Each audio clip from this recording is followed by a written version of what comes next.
Hi, this is Melissa Lovely, and I'm going to share with you my modern classroom, the things that I took from training this summer and implemented in my own class.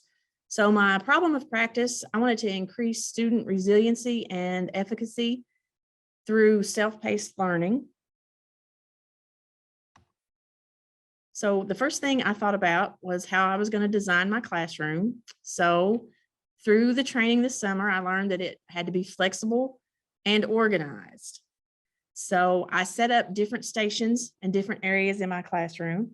And one area was for student materials, things that they used personally, like pencils, calculators, tablets, that kind of stuff.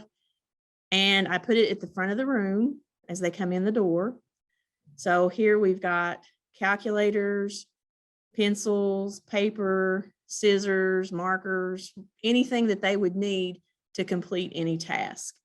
And I also put a stapler, hole punch, tape, whatever they might come across that they need. Up here on the student information board, I have Monday, Tuesday, Wednesday, Thursday, Friday. Here's where I put the lunch menu, any school-wide events that day, including extracurricular events. And my school also still requires ICANN or learning targets. So I have those posted here as well. Then for each individual class, I have class stations with bins for them to turn in work, a folder for retakes so they can turn in retake or remedial work, extra copies in case they were absent a day. And those are right here. So each class has its own table, and you'll notice there's a bin for turning in assignments, and there's a 3-ring binder, and it has folders in it for extra copies, remedial work, turn in, retake requests, and that kind of stuff.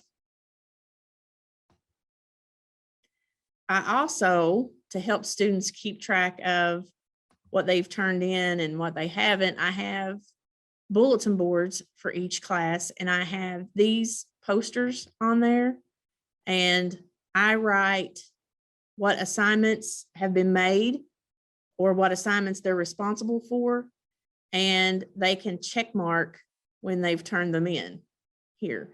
Now, this is optional. Some students would prefer not to have that information public, so they can opt out of that if they want to. But here's where that is. This is also where they have their Google Classroom codes. And if it's an AP class, they have their AP board, sign in, and all that kind of stuff. And I have materials for lessons because sometimes we do group work that requires sharing ideas, and there's dry erase, like shrinking menus and that kind of thing. So I'll show you where I keep all that stuff. So here are some little drawers where I keep manipulatives and different things that they use for their different daily lessons. So each bin is labeled. They know where all that stuff is. Here are some books and things that I keep next to that in case they need those. I have cabinets. This is where their textbooks are kept.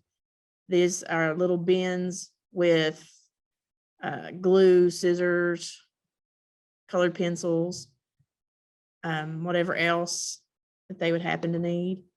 This is what it looks like from farther back. Students are aware of where things are kept, and they know to return things from where they got them when they're finished. This is a picture of if they're doing like small group, think, pair, share, or those kinds of things. These are dry erase posters that they can use and clean them off and then put them back. But they know where those are kept. When they need them, they just go get one. And also for your students who are high achievers, or they like to get done early, or sometimes they just want to play a game, I have these game boards, and I pulled one out here just to kind of show different content, different games, and they know where the game pieces and all that stuff are kept. So if they get finished and they want to play a content related game, I have those. They are also able, if they wanted to be a peer tutor, to help other students. So there are different ways that I keep them engaged even when they're finished. Okay, my virtual platform is Google Classroom, which I'm sure we're all familiar with. This is the communication hub. I post every lesson with attachments and explanation. So even, the students that are here, if they're confused, they can go back and look at it. If you're absent, you can go and look at the lesson and the explanation and see what we did that day. I put all PowerPoints and lesson videos on their Google Classroom so they can go back and watch those anytime they want. And I also give them the option of turning in assignments via Google Classroom, or they can turn them in on paper, because I found that some students are just really tired of working through the computer and they would rather just do it on paper and turn it in that way. So as long as they turn it in, I don't care. They can do it on whichever they choose. For the virtual, or when they need Chromebooks, I am blessed to have a classroom set of my own, which we keep back here in the charging cart. And I also here have earbuds. Each student has their own set and they're in individually labeled baggies. So they can use them while they're in here, and then they put them back in their little baggie and put them back in their class's bag to keep them in. So they have to stay here so that the students always have them when they need them. For instruction and student accountability, each student gets a workbook. And this workbook has all the copies they'll need for their notes, pages, their assignments, their labs, whatever we do, it's in the workbook. Here I have at the beginning all of the learning objectives broken down by concept. I have a list of the vocabulary terms they need to know. It has their notes pages, which include the pages in the textbook that correspond to that information if they want to go there and look as well. It has practice pages with free response question practice, multiple choice question practice, problems, whatever happens to fit with what we're learning at that time, and all of the labs. Also, as I mentioned before, have the check sheet so they can keep up that way. They also have to do a weekly check-in with me. I mean, I'll be walking around every day, talking to them and seeing what they're doing, but they have an official weekly check-in. There's also a retake request form. If they want to redo an assignment or retake a target check, then they have to fill out a request that explains what they have done to prepare for a retake. Whether they've, seen a tutor, did some remedial work, watched some videos, whatever, they have to show me that they've actually prepared to take the retake. And I have found that you must set deadlines for things, because otherwise they want to put everything off to the very last minute. And they try to put tests off as long as they possibly can.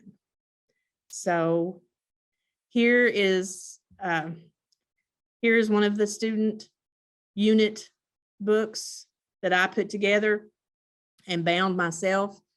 On the front page, you've got unit topic, which is sales. Then it's divided into concepts, concepts 1, 2, and 3. And then each concept has learning objectives and vocabulary. And then here's an example of one of the notes pages. So they can take their notes here from the PowerPoint, and then any questions they have, anything that's unclear, they can make notes here in the margin. As far as teacher accountability, I have found that I must be very, very prepared. I have to be able to accept a certain amount of chaos and noise at times. Sometimes it's so quiet you could hear a pin drop when they're all working individually. Okay, whoops, sorry about that. And I found that I have to teach procedures. over and over and over again. How to submit your work, how to do retake requests, what is the absent policy, what is the Google Classroom etiquette, and those kind of things. So I thought I'd put together what a typical day might look like. Some classes might be doing a lab.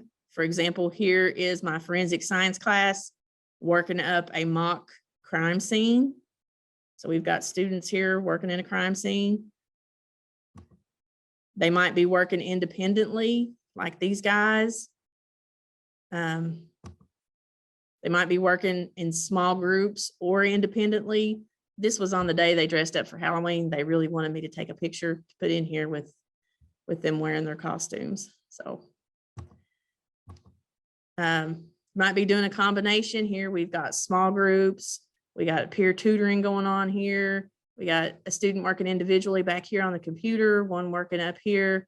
So we've got some different things going on all at the same time. So my experience so far is this. Students were reluctant to work independently at first, because especially with the computers, because their COVID virtual learning was not a good experience for some of them. So they really wanted me to interact with them as a class. So we've had to work on easing them into this self-pacing. Some students require more supervision than others, obviously. Deadlines are important. They tend to want to delay their tests. Although the students do really enjoy the flexibility and the ability to work together. And I have found that they really, for the most part, have not abused that. So it's been a good experience for that. Motivated students are happy to help. They want to help other students, and other students like to hear it from their classmates. Sometimes they could explain things in a way that maybe is clearer to their peers than what I did. I daily check with me. This allows my less extroverted students to get help. Sometimes if I'm walking around checking individually with them, they'll ask me questions and ask for help when normally they probably would never raise their hand to do that. I have found that some days are exhausting and then some days are boring. Some days I feel like I'm just going as fast as I can from one thing to the next. And then some days I'm just kind of letting them go. And I have still been able to incorporate all of my favorite learning activities that I used before into my modern classroom. So I haven't lost anything. And finally, students will surprise you with their insight and willingness to share their understanding.